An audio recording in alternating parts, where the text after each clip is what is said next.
Hoje a gente vai falar sobre casamento e os seus significados em sonho. Pense num tema rico. As escrituras têm muitos exemplos, têm muitos significados e tem muitas mensagens escondidas quando a gente está falando de casamento. Mas esse vídeo hoje eu quero começar com a exceção. Isso é porque eu quero te ajudar a te ensinar a pensar fora da caixinha. Na verdade, não existe assim um sistema quadradinho onde um símbolo sempre vai significar a mesma coisa. Para a gente analisar, eu sempre falo que para analisar um sonho você precisa analisar um contexto. O que eu quero dizer? Você precisa analisar o lugar, as pessoas e o que esses elementos se relacionam com quem está sonhando.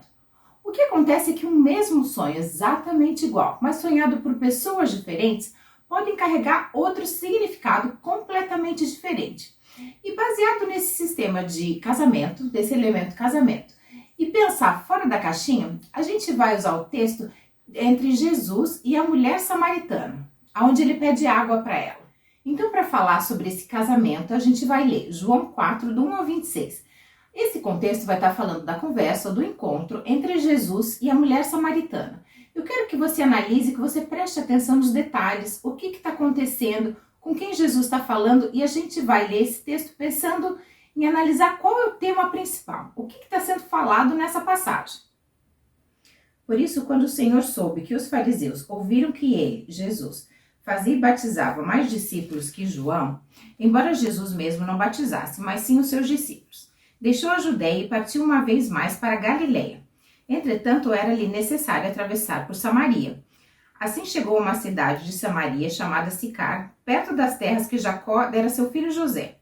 Havia ali a fonte de Jacó. Jesus, todavia, cansado da viagem, sentou-se à beira do poço. Isso aconteceu por volta da hora sexta. Nisso, uma mulher samaritana veio tirar água. Pediu-lhe Jesus: dá-me um pouco de água para beber, pois seus discípulos haviam ido à cidade para comprar alimentos. Então lhe respondeu a mulher da Samaria: como sendo tu judeu, pedes de beber a mim, uma mulher samaritana? Pois os judeus não se relacionam bem com os samaritanos. Jesus respondeu a ela: se conhecesses o dom de Deus e quem é que te pede, dá-me de beber, tu lhe pedirias e ele te daria água viva. Indagou-lhe a mulher: Senhor, tu não tens com que pegar água e o poço é fundo. Onde tu podes conseguir essa água viva? Acaso tu és maior que o nosso pai Jacó, que nos deu o poço, do qual ele mesmo bebeu, e bem assim seus filhos e seu gado? Jesus afirmou-lhe: quem beber dessa água terá sede outra vez. Aquele, porém, que beber da água que eu lhes der, nunca mais terá sede. Ao contrário, a água que eu lhe der tornar-se-á nele uma fonte de água, jorrando para a vida eterna. A mulher lhe pediu: Senhor, dá-me dessa água para que eu não tenha mais sede, nem precise voltar aqui para tirar água. Pediu-lhe Jesus: vai, chama teu marido e volta aqui. Confessou-lhe a mulher: não tenho marido. Replicou-lhe Jesus: respondeste acertadamente, ao dizer que não tens marido. Pois 5 maridos já tiveste, e este homem com quem tu agora vives não é teu marido. Quanto a isso, falaste a verdade. Reconheceu a mulher: Senhor, eu percebo que tu és um profeta. Nossos pais adoravam sobre este monte, mas vós, judeus, dizeis que Jerusalém é o lugar onde se deve adorar. Declarou Jesus a ela: mulher, podes crer-me. Está próxima a hora quando nem neste monte, nem em Jerusalém adorareis o Pai. Vós adorais o que não conheceis. Nós adoramos o que conhecemos, porque a salvação vem dos judeus. Mas a hora está chegando, e de fato já chegou, em que os verdadeiros adoradores adorarão o Pai em espírito e em verdade, pois são esses que o Pai procura para os seus adoradores. Deus é espírito, e é necessário que os seus adoradores o adorem em espírito e em verdade. A mulher disse a Jesus: eu sei que o Messias, chamado Cristo, está para vir. Quando ele vier, ele nos esclarecerá sobre tudo, assegurou-lhe Jesus. Eu que te falo, sou o Messias. O que está acontecendo aqui? Jesus está num poço, chega uma mulher da cidade, da região da Samaria. Samaria era a capital das tribos do norte, que era chamado tribos do norte, ou casa de Israel, ou casa de Efraim. Jesus, como ela mesma chamou, era judeu, ou seja, da casa de Judá, das tribos do sul. E então Jesus está nesse poço, chega essa mulher, eles são... Entre os judeus e os samaritanos havia uma grande rivalidade. Isso porque essas pessoas da tribo do norte, elas tinham sido exilados pela Síria E depois de muito tempo eles voltaram para Israel, mas eles voltaram contaminados. Isso quer dizer o quê? Que eles tinham se misturado com outros povos, então eles já não eram considerados pelos judeus da tribo do sul puros. E eles vinham, além de eles não terem a linhagem sanguínea pura, porque eles tinham se misturado com outros povos, eles também carregavam a cultura e muitas vezes os deuses desses outros povos pelos quais eles tinham passado. Então existia uma grande rivalidade entre a Samaria, entre o povo da Samaria, que era a capital da tribo do norte, e os judeus de Jerusalém, da tribo do sul. Então ela estranha que Jesus chegue até ela e peça para ela água. Mas o que realmente está acontecendo aqui, e a parte importante, é que Jesus se revela a essa mulher, a uma mulher que era considerada dentro da cultura inferior, porque até mesmo o testemunho de uma mulher dentro da cultura, ele não era válido. Então Jesus se mostra a ela, uma mulher samaritana considerada inferior. Jesus se mostra a ela como Messias, ele se apresenta assim para ela, dizendo que ele é o caminho. E é sobre isso que esse texto está falando, Jesus se apresentando para uma mulher samaritana como Messias, como Filho de Deus, como Salvador. Esse é o ponto principal desse texto aqui, mas para que Jesus chamasse a atenção dela, ele pergunta a ela sobre o marido, e ela fala que ela não tem marido, e Jesus fala, pois é, já tiveste 5 casamentos, ou seja, 5 relacionamentos. E esse relacionamento que você agora vive não é um relacionamento de casamento. Então é sobre isso que esse texto está falando. Se essa passagem então fosse um sonho, esse seria o título desse sonho. Jesus se revela ao Messias para uma mulher samaritana. E o detalhe principal é que para Jesus se revelar a ela, ele pergunta para ela, ou ele quer que ela mostre, ou que ela entenda o que é casamento. Isso através das perguntas de Jesus. Quem é seu marido? Ou vai chamar o seu marido?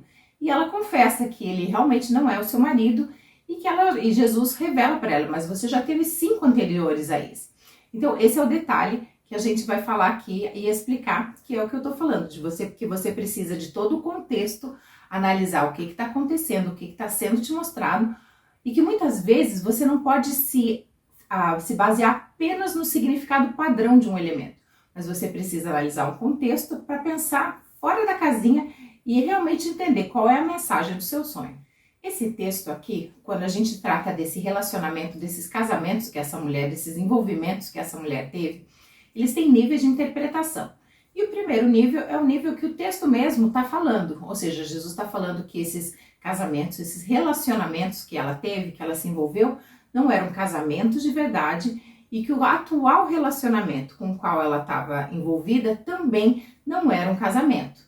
Mas, na verdade, esse é o primeiro nível, a mensagem direta que o sonho estaria mostrando, ou no caso que o texto está mostrando. Mas, na verdade, isso aqui é um texto profético e tem camadas, tem níveis de interpretação. O que, na verdade, Jesus está querendo mostrar, ou nos mostrar, falando desses relacionamentos que essa mulher teve? Na verdade, essa é uma mensagem que Jesus está passando para o povo de Israel. O que acontece é que o povo tinha sido contaminado, ou tinha se contaminado, já com 5 povos, com 5 relacionamentos. O que aconteceu é que o povo de Israel, ele se envolveu com o povo do Egito, depois ele se envolveu com o povo assírio, e na sequência com os babilônios, depois com o povo da Média Pérsia e depois com os gregos. Ou seja, ele já teve 5 casamentos, ou seja, 5 relacionamentos, mas o atual, esse relacionamento atual de Israel, que nesse momento era com Roma, esse também não é o seu marido. Na verdade, é sobre isso que esse texto está falando. Essa é a mensagem escondida desse texto, e se fosse um sonho, essa seria a mensagem do sonho. Os casamentos, ou esses envolvimentos emocionais que Jesus está falando com essa mulher, ele está mostrando que esses envolvimentos que ela teve no passado eram impuros e que o atual relacionamento dela, que no caso seria com Roma, de Israel, né, seria com Roma, esse também não era o casamento, que o casamento real, o casamento puro dessa nação deveria ser com ele. Ele era o Messias, ele era o Filho de Deus, o marido desse povo. O que Jesus estava mostrando é que esses envolvimentos, esses relacionamentos que Israel, tanto essa mulher teve com 5 homens, quanto Israel teve com 5 povos, eles apenas foram explorados, eles se deixaram consumir, se deixaram contaminar, mas eles não receberam nada de bom desses povos. E que Jesus, sim, tinha o coração inclinado para dar o de melhor para eles.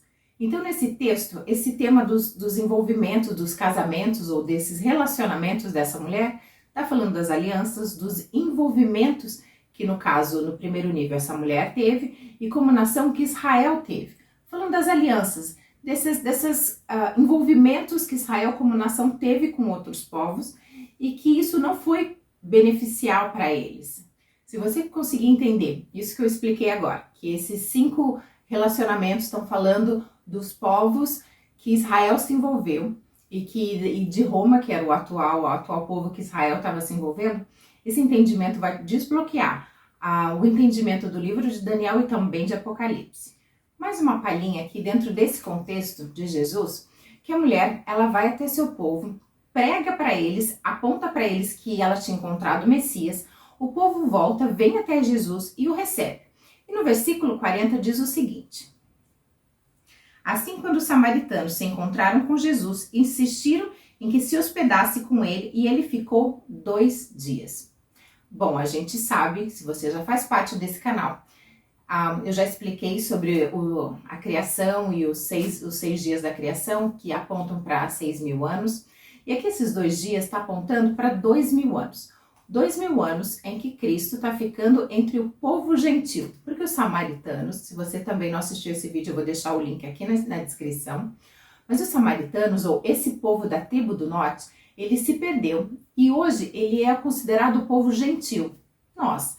Então as promessas, o entendimento deles, esse está selado para nós, os gentios. E esses 2 dias que Jesus ficou com eles, está falando desses 2.000 anos em que Jesus, como Messias, foi revelado a nós, como nós os gentios, e que nós o recebemos. E que esses 2.000 anos, antecedendo o tempo da sua volta, Jesus passou conosco.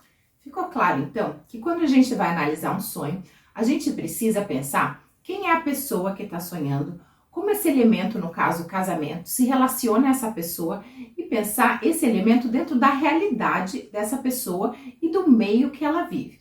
Por isso que o mesmo sonho, sonhado por pessoas diferentes, elas podem ter significados completamente opostos. Por isso analisar todo o contexto e o que está acontecendo é bem importante. Mas agora que a gente já falou dessa exceção, usando esse texto, vamos então analisar o que mais, que casamento quer dizer em sonho? Mas antes disso, eu te convido a se inscrever no canal, acionar o sininho das notificações, deixar o seu like ou seu dislike e caso tenha uma dúvida, faça um comentário.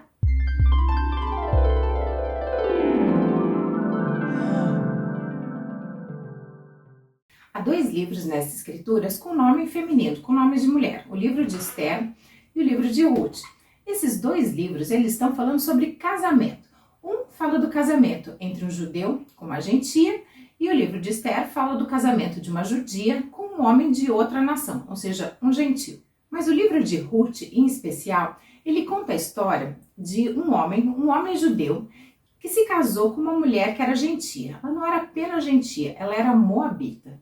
E moabita vem da linhagem da filha mais velha de Ló, que teve um relacionamento com o pai, e da sua descendência entre a filha mais velha de Ló e Ló, nasceram os moabitas. Ou seja, e essa descendência dos moabitas foi uma descendência amaldiçoada, porque quando Israel estava querendo entrar na terra de Canaã, embora eles fossem parentes, eles não ajudaram aos israelitas e eles foram amaldiçoados por Deus. Então essa mulher, Ruth, ela vinha dessa linhagem, de uma linhagem moabita, ela vinha de um lugar e de uma linhagem moabita onde judeus e moabitas não se davam bem. Inclusive, essa descendência dela tinha sido amaldiçoada por Deus, por não ter ajudado os judeus no momento em que eles muito precisavam. E olha que interessante, ela se casa com Boaz, um judeu, e a sua linhagem, ou seja, a sua descendência faz parte da linhagem de Davi e faz parte da linhagem de Jesus. E o que isso quer dizer? Que do casamento de um homem judeu e de uma gentia, que a princípio era excluída, esse DNA está marcado em Cristo. Então, esse casamento, o casamento da videira natural, onde ele tem enxertada uma videira brava, que seria Ruth, dessa descendência vem o nosso Messias. Então, quando a gente está falando de casamento, o mais importante ou primordial desse tema é que ele vai apontar para Jesus como noivo e a nós como a noiva, a igreja de Cristo, essa igreja perfeita. E a igreja perfeita é a igreja de Filadélfia, que é a igreja que segue os mandamentos e que não nega Jesus Cristo. Então, quando a gente está falando de casamento, a primeira coisa que você deve ter em mente, ou o significado principal do casamento, é falar desse casamento entre Cristo, que é o noivo, e a sua igreja. Talvez seja nós como pessoa, ou talvez seja falando da nossa igreja, da nossa instituição. Só quero destacar mais uma vez que Ruth está representando essa igreja de Filadélfia, que é uma pessoa que ela recebe os mandamentos, ela recebe toda a palavra de Deus e ela não nega Jesus Cristo. E essa é a noiva perfeita, a noiva que vai ser aceita por Jesus, a igreja que vai morar na Nova Jerusalém, essa igreja que vai se encontrar com Jesus nos ares. Essa é a noiva perfeita, tenha isso em mente quando você sonhar com casamento. Então em Ruth 1,16 ela fala o seguinte, a parte B dessa passagem ela diz assim, o teu povo é o meu povo, o teu Deus é o meu Deus. Ou seja, a noiva é essa igreja unificada entre judeus e gentios. Então, se você sonhar com casamento, em sonho, esse elemento vai estar falando de compromisso, de aliança, mas não é qualquer compromisso ou qualquer aliança. Está falando de algo para a vida inteira. Isso tanto pode ser, por exemplo, adoção, abrir uma empresa, um casamento mesmo no sentido literal, talvez uma sociedade, decidir ou escolher uma profissão. Ou seja, o casamento vai estar falando de alguma coisa que de alguma forma vai estar ligado a você pela vida inteira. Então é isso, uma aliança, um compromisso, algo que de alguma forma você vai carregar por toda a sua vida. Você precisa analisar os detalhes desse casamento, com quem que você está casando ou talvez o lugar. Na verdade, analise tudo o que está acontecendo e vamos dizer que você se case com alguém conhecido. Você precisa tentar conectar essa pessoa com quem você está se casando com algum lugar, ou um tempo, alguma habilidade, talvez uma profissão, um dom. Provavelmente é isso que o sonho vai estar querendo dizer. Através dessa pessoa com a qual você está se casando, existe alguma mensagem, ou seja, um laço entre você ou a habilidade que ela tem, ou o lugar que ela faz parte, ou um momento da sua vida. É isso provavelmente que essa pessoa vai carregar de significado caso você sonhe se casando com alguém que você conhece. Mas casamento também fala de intimidade, de cumplicidade, de fidelidade, talvez uma amizade fiel, algo levado até o extremo, talvez falando de devoção. Isso muito fala, talvez, um casamento entre você e Deus, esse comportamento, essa cumplicidade, essa devoção, essa particularidade entre você e uma situação, entre você e Deus, talvez. Então, o casamento está falando dessa entrega total, aonde você se doa, você se entrega todo o seu melhor. Mas um casamento também pode estar falando que você está se envolvendo em um acordo ou em alguma situação. Isso tanto pode ser do lado positivo quanto do lado negativo. Isso tudo vai depender do contexto e do que o sonho está te mostrando. Então, sempre que você sonhar com casamento, tenha em mente pacto, tenha em mente em separação, em exclusividade, em andar junto, em estar em concordância. Isso porque vai estar falando de um envolvimento a nível mais profundo, aonde você vai doar tudo aquilo que você tem, e isso está falando, ou seja, está te exigindo uma separação, uma exclusividade, um pacto, um compromisso. É muito comum que o casamento em sonho, ele demonstre o seu propósito. Isso porque está falando de algo maior, de uma exclusividade, de uma separação, de que você é exclusivo para alguma coisa. Então analise os detalhes, com quem que você está casando, qual que é o lugar, se você consegue enxergar o rosto da pessoa com qual você está casando ou não. Tudo isso vai agregar informação ao significado do sonho. Então, de um modo geral, o casamento está falando disso, da sua relação, do seu envolvimento com algo, com alguém, e algo que tende a ser perpétuo. Mas isso pode ser tanto do lado positivo como do lado negativo. É muito normal, muito comum que você sonhe que está se casando com Deus. Isso quer dizer que tem um objetivo, um propósito de Deus na sua vida com o qual ele está se envolvendo de maneira bem profunda junto contigo. Isso geralmente faz relação ao seu chamado. Mas casamentos têm vários outros detalhes que precisam ser falados, mas que para que esse vídeo não ficasse muito longo, eu decidi fazer de maneira separada. Esse vídeo então é a parte 1, falando de uma maneira geral sobre o casamento. Os elementos do casamento vão ser falados numa parte 2. Mas você sonhou? Sonhou com casamento? Sonhou? E daí?